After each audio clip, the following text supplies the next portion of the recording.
അൽഹംദുലില്ലാഹി റബ്ബിൽ ആലമീൻ വസ്സലാത്തു വസ്സലാമു അലാ റസൂലിൽ അമീൻ.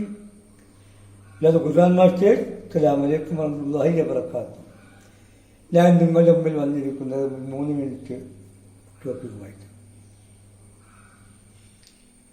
ഇന്നിപ്പോൾ നമ്മൾ പത്രങ്ങളിലും ഫോണിലൊക്കെ കാണുന്നൊരു ചില പരസ്യങ്ങളുണ്ട്. ദീനിയായ വരനെ ആവശ്യമുണ്ട്. അതായത് മറുഭാഗത്ത് വധുവിൻ്റെ പേരുണ്ടാവും. എന്താ പേരിൻ്റെ പേര്, ഇന്ന ഡിഗ്രി, ഇന്ന ഇത്. അതായത് ഡിഗ്രി കഴിഞ്ഞു, ഇപ്പോൾ അക്കൗണ്ടിങ് ചെയ്തുകൊണ്ടിരിക്കുകയാണ്, അല്ലെങ്കിൽ സയൻസ് ഇതിൻ്റെ പഠിച്ചുകൊണ്ടിരിക്കുകയാണ് എങ്കിൽ മകനെ ഭൗതിക വിദ്യാഭ്യാസം പറയും, മതപരം 5ാം ക്ലാസ് എന്നും പറയും. അവർക്ക് ഏതാ വേണ്ടി? ദീനിയായ വരനെ വേണം. ദീനിയായിരിക്കണം, നല്ല തെറ്റുള്ള കുടുംബമായിരിക്കണം, നിസ്കാരമൊക്കെ നടത്തുന്ന നല്ല കുടുംബമായിരിക്കണം. ഇവയ്ക്ക് ഇതൊന്നും വേണ്ടെന്നാണ് നമ്മളൊരു ചോദ്യം കേട്ടോ. ഇവിടെ 5ാം ക്ലാസ് മതപരം അവിടെ നിർത്തി സ്റ്റോപ്പ് ചെയ്ത്. ഇസ്ലാമിൽ എന്താ വെച്ചാൽ നമ്മൾ ഭൗതികമായിട്ട് എത്ര പഠിക്കുന്നുണ്ടോ അത്ര മതപരമായിട്ട് പഠിക്കണമെന്നല്ല നിയമം. ഇതിനെപ്പറ്റിയൊക്കെ ഒരുപാട് കാര്യങ്ങൾ നമ്മൾ ഖുർആനിലൊക്കെ മനസ്സിലാക്കുന്ന കാര്യങ്ങളുണ്ട്. അതായത് നിങ്ങൾ തപ്പുലിലെ തപ്പലു എന്ന് പറയുന്നൊരു ആയത്തുണ്ട്. നിങ്ങൾ ചെയ്യാത്ത എന്താണ് നിങ്ങൾ പറഞ്ഞു വെക്കുന്ന സംഭവം. എന്നാൽ പരിശുദ്ധ ഖുർആനിൽ അല്ലാഹു സുബ്ഹാനഹു വ തആല പറയുകയാണ്, ഇന്നി നദർതു ലക മാ ഫീ ബത്നി മുഹററാ.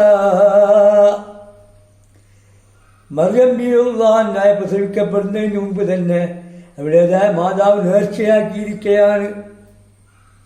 മറിയം ബീവി വയറ്റിൽ നിൽക്കുന്ന സമയത്ത് ആണാണോ പെണ്ണാണോ എന്ന് പോലും മാതാവിനറിയില്ല.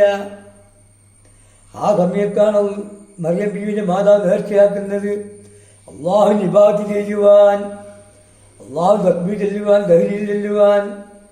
ആ മാർഗത്തിലേക്ക് ഈ മറിയം ബി പ്രസവിച്ചു നോക്കുമ്പോൾ സ്ത്രീയാണ്. സ്ത്രീയാണെങ്കിലും നേർച്ചയാക്കിയിരിക്കുകയാണ് അള്ളാഹുവിന് ഇബാദത്ത് ചെയ്യാൻ വേണ്ടി. നമ്മളെ മുൻഗാമികളായ ആളുകൾ മുഴുവൻ നമ്മളൊക്കെ ചെയ്തത്.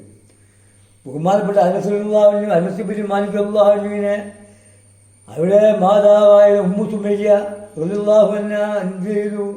റസൂലിനെ ഖിദ്മത്ത് ചെയ്യാൻ വേണ്ടി റസൂലിനെ വീട്ടിൽ കൊണ്ടാക്കുക ചെയ്തത്. ഇവനെ നിങ്ങൾ സംരക്ഷിക്കണം, നിങ്ങൾ നോക്കിക്കോളി, നിങ്ങൾ എടുത്തോളി എന്ന് പറഞ്ഞിട്ട് അനസ് ബിൻ മാലിക് റളിയല്ലാഹുവിനെ അവിടെ മാതാവ് റസൂലിൻ്റെ കയ്യിൽ കൊണ്ട് ഇബാദത്ത് ചെയ്യാൻ പറ്റും. അങ്ങനെ ഉള്ള കാലങ്ങളാണ് നമ്മളൊക്കെ മുൻതലമുറ. അപ്പോൾ നമ്മൾ 5ാം ക്ലാസ് വിദ്യാഭ്യാസമുള്ള കുട്ടിക്ക് ദീനിയായ വരനെ ആവശ്യമുണ്ട്. ഇവർക്ക് ദീനി ഇങ്ങനെയൊക്കെ തന്നെ ഉണ്ടാവും. ഏത് രീതിയിൽ? ഇപ്പോൾ ടീഷർട്ടും ഫാൻറ്റും ആണല്ലോ. അതുപോലെ പെണ്ണാണിൻ്റെ തെയ്യ് ധരിക്കലും, അതായത് ആണ് പെണ്ണിൻ്റെ തെയ്യ് ധരിക്കലും, പെണ്ണ് ആ തെയ്യ് ധരിക്കലും എന്താണ്? അള്ളാഹുവിനൊത്ത് ലഭിച്ച ഒരു സംഗതിയാണ്. അതാണ് നമ്മൾ ഇന്നത്തെ വേഷവും. മാഷാ അല്ലാഹ്. അസ്സലാമു അലൈക്കും. അള്ളാഹു അനുഗ്രഹിക്കട്ടെ.